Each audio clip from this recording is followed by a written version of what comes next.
Okay, so here is part 2. So you've done the system ID, you've done this, you had data. From there you had observer Markov parameters.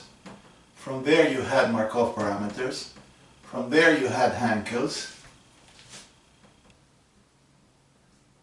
From there you had a discrete time realization, which is A1, B1, C1, D1, or discrete. From there you had a D to C, and now you have A continuous, B continuous, C continuous, D continuous with the D may be 0. So you're there.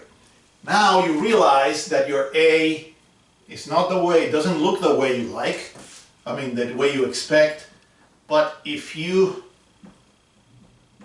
do a spectral decomposition, that is in MATLAB, if you say phi and lambda is equal to the eigenvalues of A continuous, then you will get this set of vectors phi, which let's call them that, and you'll get a matrix lambda, a matrix lambda, which will have eigenvalues like this, and they will be in complex conjugate pairs. So it will be lambda 1 conjugate, lambda 2 conjugate, etc. Now, if you look at any one of the lambdas, of the eigenvalues, it can be proven that the lambdas pairs have this form. So any eigenvalue of the matrix A, it can be shown in dynamics that the real part is always negative, and it's the product of these two things, and the imaginary part is this. Now let me be more precise, because I know some of you have been in, a couple of you have not been in the dynamics, so I'll take a second to clarify. Okay. Omega is what we refer to as the undamped frequency.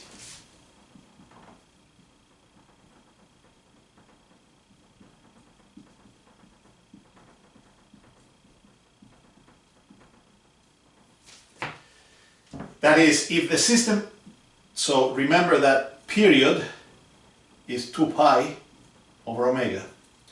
So that means if the system had no damping, it would have this period.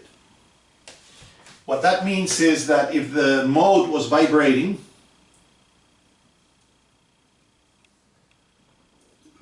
it would repeat itself every t undamped. This is for no damping.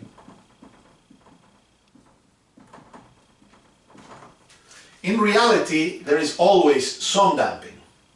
And as we've discussed in class, we normally specify it by specifying the ratio of critical damping.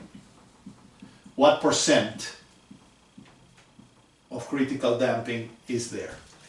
When we do identification, we can find out what that percent of critical damping is, and so on. Because when we calculate, in reality, of course, the system does not vibrate with the undamped period. It vibrates with the damped period. The distance between the peaks, when damping is considered, is the damped period, which is 2 pi over omega damped.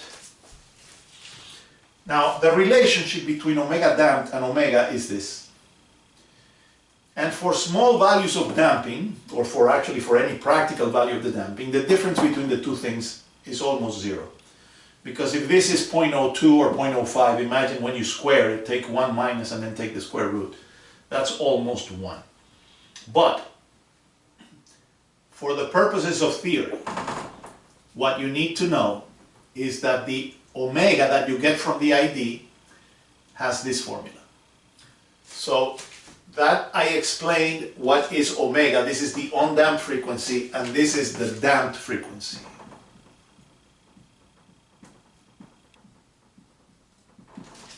And the relationship between the damped frequency and the undamped frequency is this.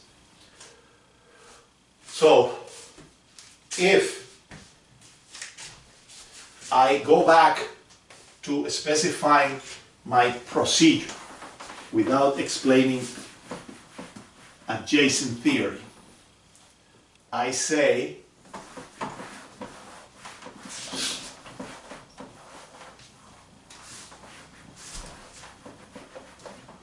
that I am at this point, right? Data, observer, Markov, Markov's, Hankel, discrete time, discrete to continuous. I have this, I take this, which in MATLAB is this, and I have calculated my eigenvectors and my eigenvalues. Okay? Now, in this class, so far, and in the challenge for updating that I have given you at this point, at least part 1, which is very simple, we are not using information about mode shapes. We are using information only about frequencies. So once we have our AC,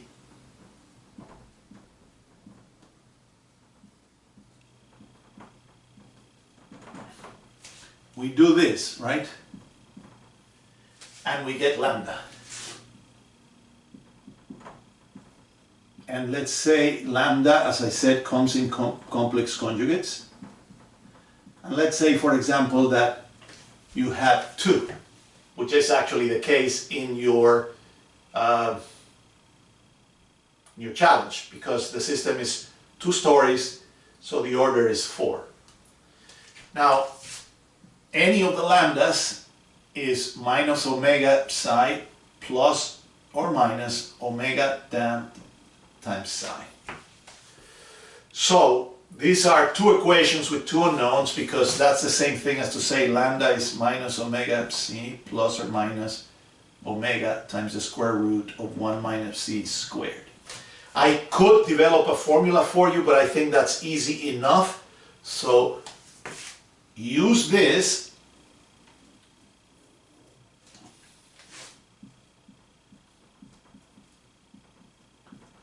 to find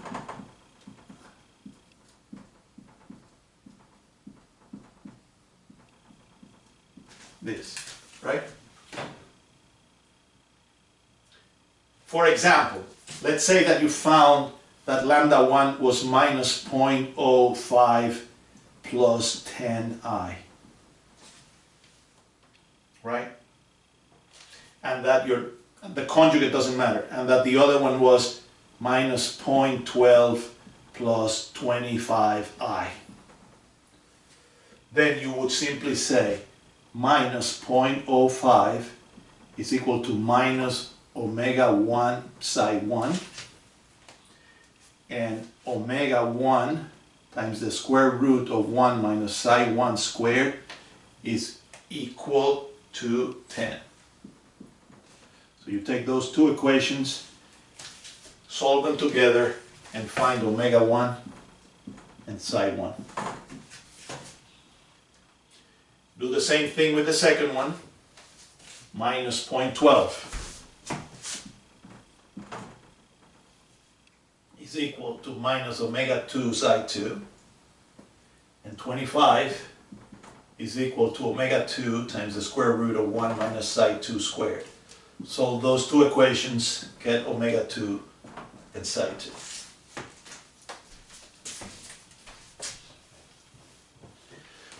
So this part up to here concludes without worrying about mode shapes, which I will focus on in the next class. I mean, I already basically gave it to you, but I think I'll just stop here for the part that is really needed for you to start cranking the challenge problem. We don't really need to do the challenge to do anything but the frequencies. And the frequencies that you want are the undamped frequencies, because what you're going to do is to go to the model, right, and try to tweak the model such that you get these frequencies that you've identified from the data, right? So at this point, you can start thinking about this. You've already done it in the homeworks before, perhaps with a little bit more, I gave you the stuff a little bit more cooked, but it's really no different than homework 4 or 5, whatever. Now, let's step back and not focus on system ID per se, but let's focus a little bit more on engineering and the modeling of a structure for the purposes that you're going to do, which is model updating. Or actually, for any purpose. I'm going to illustrate it with your actual structure from the challenge. So you may have, the structure looks like this.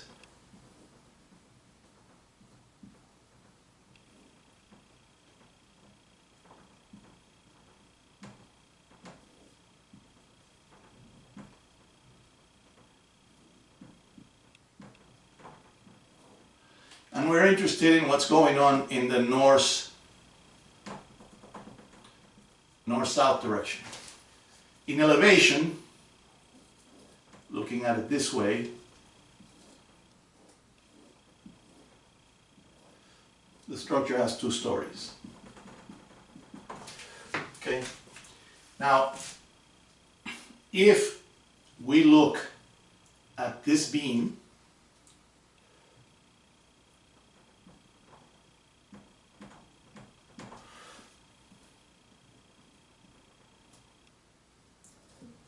that beam, of course, contains the slab, but it's known in structural analysis, we prove that when you calculate the stiffness of that element, you should account for some part of the slab.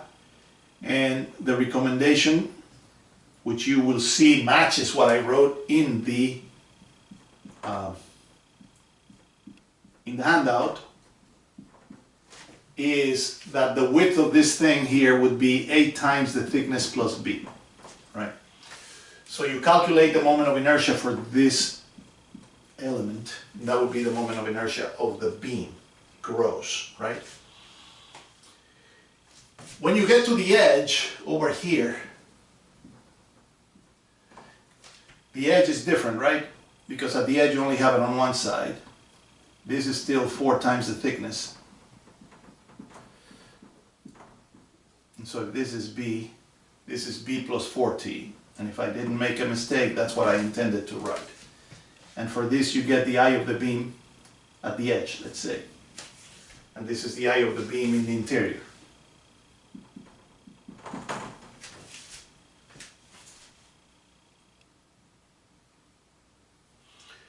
Okay. Now let me think.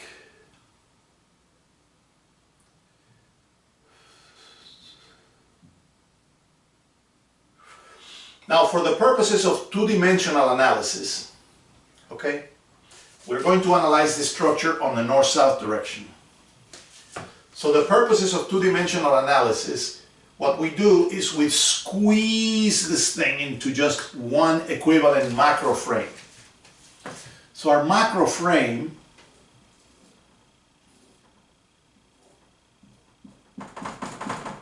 is like this.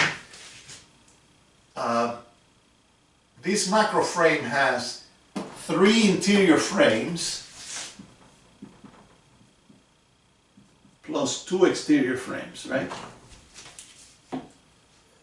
3 interior frames plus 2 exterior frames. Now, when you provide, so you actually model a two-dimensional frame, but you're not modeling one of the frames, you are modeling the sum of all the frames, right? So when you put the moment of inertia of this column, that column, which is this one, let's say, is 1, 2, 3, 4, and 5 columns, right? So 5 times the inertia of one column, right?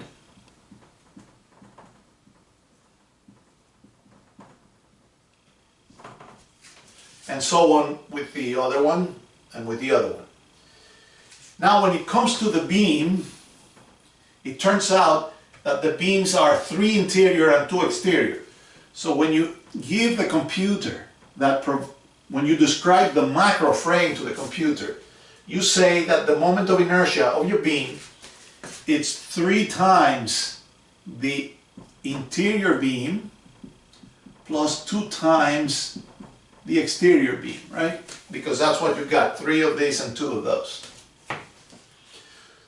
So this is how you describe the stiffness of the frame when you are modeling it in frame 2D, because 2D means we're analyzing it in 2 dimensions, because we're only interested in vibrations this way, let's say, at this point. That's it. So that describes the stiffness. Now when it comes to computing the mass, right? So the mass that is associated with that macro frame is of course the mass of the complete building, because it represents all the frames, right? So you calculate the mass of the full slab, and then you add, of course, to the first floor this part, which is not included, right? Plus this part, those are the same.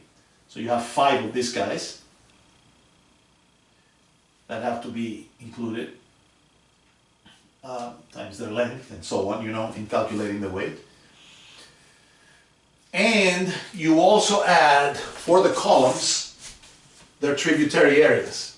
They're not that much, but there is no reason not to add them. And so when it comes down to the mass, you would simply take halfway and halfway and use this column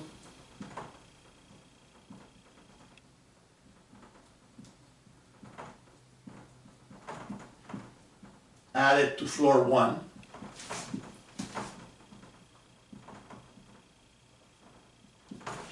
and this column added to floor 2. I don't mean this column, I mean this part of all the columns, right?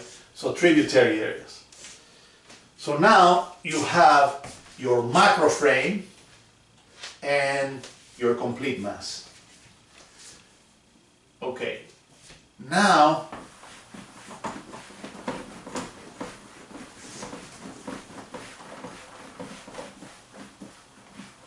that you have your macro frame, when you read the statement of the challenge, the idea is this is a concrete structure, and it turns out that concrete structures are cracked due to bending. So there are cracks like this.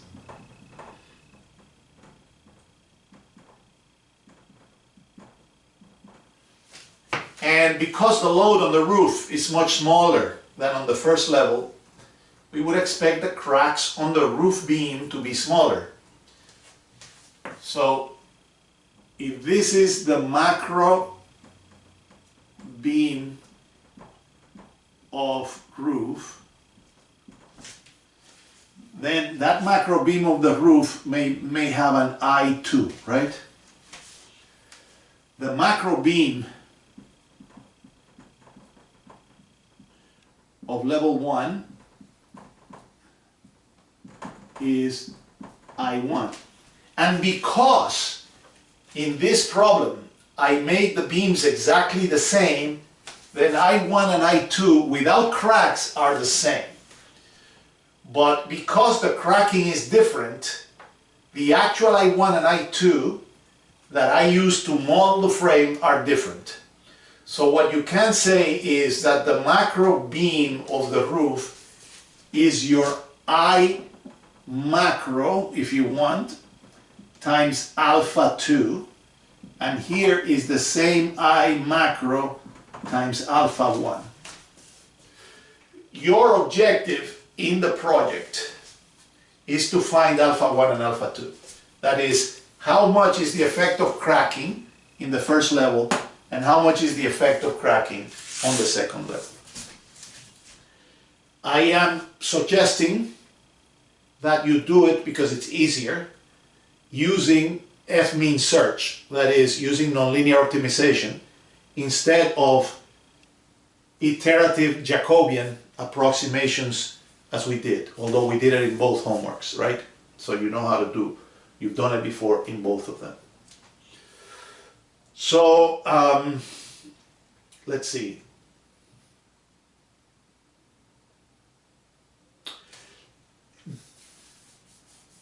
My idea, if you are able to do this with relative ease, is that we can do a part 2 by, oh, by the way, I didn't put it in the drawing, so I'm just showing.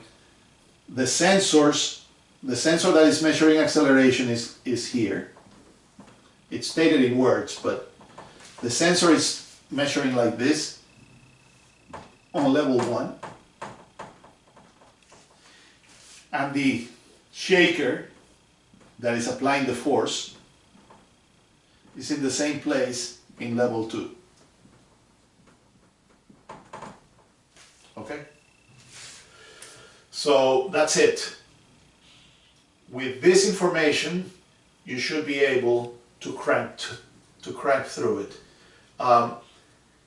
Next, if we expand it, one thing that I was thinking was to complicate it a little bit by saying that the footings, instead of being in rock, are on flexible soil, and to add one more sensor so we can actually talk about mode shapes, but we'll talk about that later. I think I will leave it as this now, give you more time to go and try the system ID. The files are posted, the computer codes are posted, so you should be able to go through the whole thing with what you have right now. Needless to say, you know, the class is not large, so anything that you need, just write me an email and we'll see what we can do in that kind of communication. Okay?